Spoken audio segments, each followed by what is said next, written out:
Doctor Syed Abdullah Mohammad Taher প্রার্থিতা বাছাইয়ে বৈষম্যের অভিযোগ তুলেছেন এবং প্রশ্নটা হচ্ছে কেন সেই অভিযোগটা তিনি তুললেন এবং সবচেয়ে বেশি বাতিল তো হয়েছে স্বতন্ত্র প্রার্থীদের, আর দলীয় ডিসি নিয়োগের অভিযোগ সামনে আনার কারণ কি? জি, ধন্যবাদ আপনাকে। ধন্যবাদ আমাদের যারা সহ-আলোচক যুক্ত হয়েছেন এবং দেশবাসী সবাইকে আমাদের শুভেচ্ছা এবং সালাম জানাচ্ছি।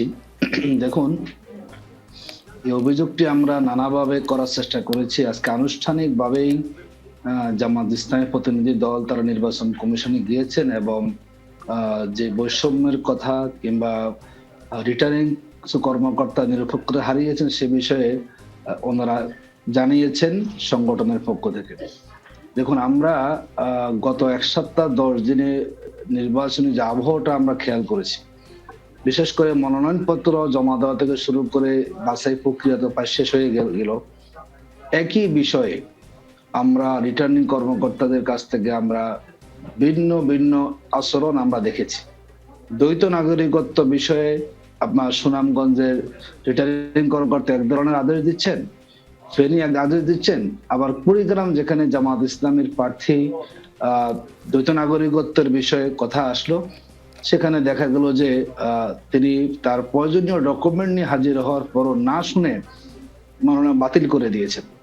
আমরা দেখলাম বিএনপির ক্ষেত্রে রিটার্নিং কর্মকর্তাদের আচরণটা এক ধরনের, সেখানে ডকুমেন্ট দেখারও কোনো প্রয়োজন তারা মনে করেন না, আর এখানে ডকুমেন্ট নিয়ে আসার পরও তারা দেখছেন না।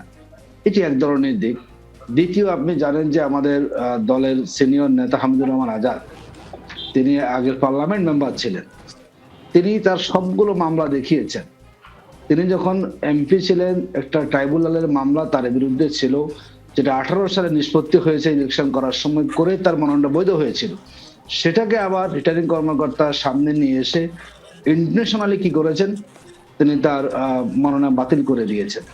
আমাদের গাইবান্ধাতে জামাত নেতা, তিনি একটা কলেজের শিক্ষক, তাকে বাতিল করে আবার তাকে ফিরিয়ে দিয়েছেন। তো নানা জায়গায় আমাদের কাছে মনে হচ্ছে অসঙ্গতি আমরা খেয়াল করেছি, এবং এই অসঙ্গতি গুলোর বেশিরভাগই কিন্তু জামাত ইসলামের আমাদের নেতারা হয়েছেন এবং স্বতন্ত্র প্রার্থীর ক্ষেত্রে। দেখুন, আরেক জায়গায় দেখলাম যে স্বতন্ত্র প্রার্থীকে মেরে সেখান থেকে বের করে দেওয়া হচ্ছে, সেখানে রিটার্নিং কর্মকর্তা কোনো ভূমিকা পালন করেন। রিটার্নিং কর্মকর্তারা কি একটা দলের হয়ে ভূমিকা পালন করছেন? তাদের দায়িত্ব সকল প্রার্থীর ক্ষেত্রে সুবিচার করা, তিনি স্বতন্ত্র হন কিংবা দলীয় হন। তারা যখন একটা নির্দিষ্ট বিষয়ে ভিন্ন ভিন্ন আচরণ করে, তখনই সেখানে নিরপেক্ষতা নিয়ে সেখানে কথা আসে। দ্বিতীয়, আমাদের কাছে মনে হচ্ছে যারা এখন যদিও লটারির মধ্যে দিয়ে আমাদের ডিসিএসপি কে আমরা সরকার নিয়োগ দিয়েছেন, আমরা দেখলাম যে এই ডিসিএসপি দের মধ্যে কিন্তু এখনো ফ্যাসিবাদের আনুগত্য পরায়ণ ডিসিএসপিরা আছেন, যারা চাচ্ছেন না আন্তরিকভাবে ইলেকশনটা সুষ্ঠু হোক, জনগণ সেখানে অংশগ্রহণ করুক। কোনোভাবেই জনগণের দৃষ্টিকে ভিন্ন দিকে নিয়ে যাওয়া, মানুষকে নিরুৎসাহিত করার একটা প্রবণতা আমরা কিছু কিছু রিটার্নিং কর্মকর্তার মাঝে আমরা খেয়াল করেছি, যার জন্য আজকে জামাত ইসলামী আনুষ্ঠানিকভাবে গিয়ে নির্বাচন কমিশন আমরা বলেছি যে এটা নিরপেক্ষতা। আরটা দেখুন, আমরা লেভেল প্লেইং ফিল্ডের কথা বারবার বলে এসেছি। একটা এখন দেশে নির্বাচনের তফসিল হয়েছে, একটা আচরণবিধির মধ্যে আমরা সবগুলো দল আছি, এবং বাংলাদেশের মানুষ এখন খেয়াল করেন কোন দলের অ্যাক্টিভিটিসটা কিরকম। আমরা দেখলাম একটা বড় দলের যখন নেতা দেশে আসলেন, সরকারের পক্ষ থেকেই এই তফসিল চলাকালীন সময়ে কিন্তু আচরণবিধি লঙ্ঘন করা হয়েছে। তারপরে সরকার যদি তাকে ওভার প্রোটেকশন দেন, জনগণের কাছে ভুল বার্তা যাচ্ছে যে তিনি হয়তো আমাদের আপকামিং একটা বড় কিছু, তাকে সরকার ব্যাপক পরিমাণ সেনাবাহিনী দিচ্ছেন, পুলিশ দিচ্ছেন।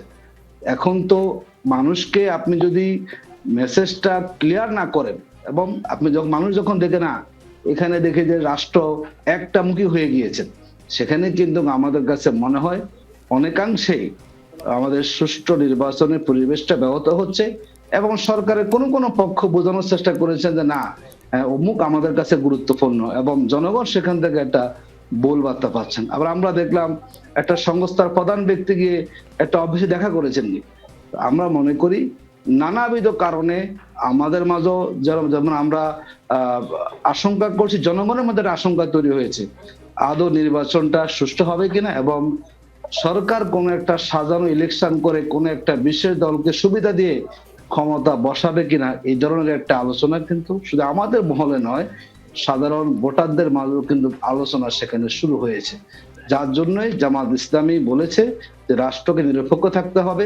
জি, আমি আপনার এই উত্তরটা পেয়েছি। এখন আপনি ওই যে দলীয় ডিসি নিয়োগের যে কথাটি বলছিলেন, সেখানে আমরা এটাও দেখলাম আজকে ইলেকশন কমিশন থেকেই আব্দুল্লাহ মোহাম্মদ তাহের তিনি বলছিলেন যে এখনই কাদের, অর্থাৎ যারাই আচরণগুলো করছেন তাদের তালিকা দেওয়া হবে কিনা। তিনি বলেছেন যে আপনারা পর্যবেক্ষণ করছেন এবং পরবর্তীতে তাদের একটা তালিকা দিবেন।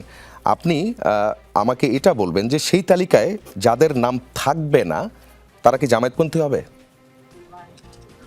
দেখুন, আমরা কিন্তু এখানে সব কর্মকর্তাকে বলিনি। বাংলাদেশে তো সব জেলাতে মনোনয়ন সাবমিট করা হয়েছে, যেখানে বোঝা যাচ্ছে যে এই ধরনের কর্মকর্তারা সেখানে কথা বলছি আমরা। আমরা তো সব কর্মকর্তাকে বলছি না। না, আমিও সেটা বলছি না, আমি বলছি যাদের নাম সেই তালিকায় থাকবে না তারা কি জামায়াতপন্থী হবে? করেননি, তাদেরকে সেটা বলেছি আমরা।